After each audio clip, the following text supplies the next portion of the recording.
the mindset that I want you to bring to this week, if inshallah you're attending the entire week, is I just want you to give yourself to this surah. When you're here and when you're not here, you're just in it. This is your world for the next week. And I'm telling you this because that's what I'm doing. My mind is engrossed inside of this surah every single day. And this week, I'm diving in. This is my world.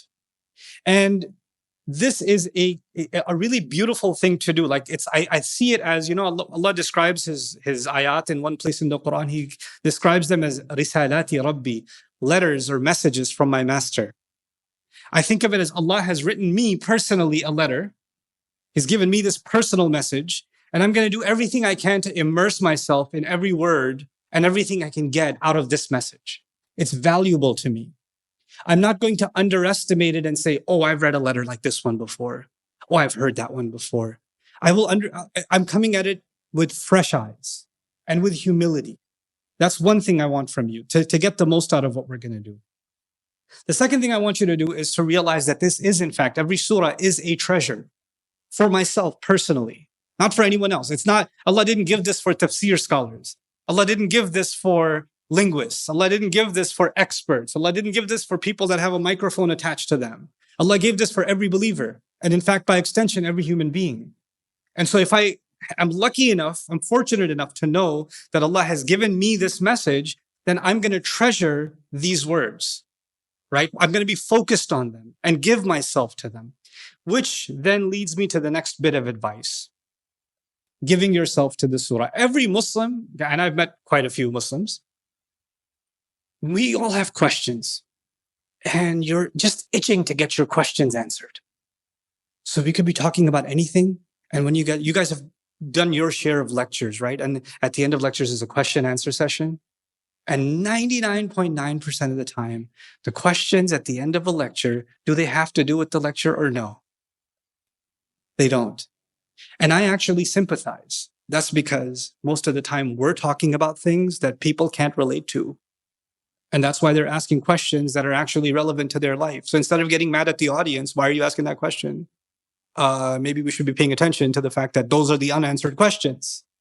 Maybe it should be the other way around, right? But I'm going to bring that back the other way now. You may have lots of curiosities about lots of things in Islam. And you might find this as an opportunity to think about those questions or get a chance to ask that question. Like some of my favorites, I wrote some of them down. What time should Elon Musk do iftar from the moon? And when is Maghrib on Mars?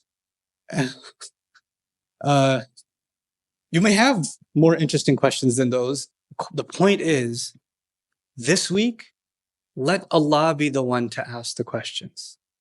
This week, let your questions go. Just let them go. And the only questions I should have and the only questions you should have is, what is this ayah telling me? What am I getting from this? What is Allah giving me here? What do I benefit from this? In what way will my life be illuminated by what Allah is saying? You understand? And this is the attitude that changes the way we even ask our questions about our religion. You know what I've experienced? I used to have, before I started studying the Quran, I used to have a lot of questions about a lot of things in the religion. Philosophical questions, legal questions, fiqh, you name it. And then I decided to just let my questions go for a little bit and just study the Quran. Just let Allah be the one that decides what I should think about, what I should wonder about, what I should be curious about. And you know what happened in my personal life? All of my questions disappeared. Either they got answered in a way by Allah without me even asking that nobody could have answered, or I realized how irrelevant the question was.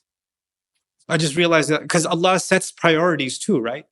Allah changes our priorities too. So that's my request from all of you to get the most out of this week, is to actually surrender ourselves to the surah, give the most to it, even outside of these discussions. I want you to read, contemplate, think about what it is that Allah Azza wa Jalla is saying in this incredible surah. So that's the opening comments.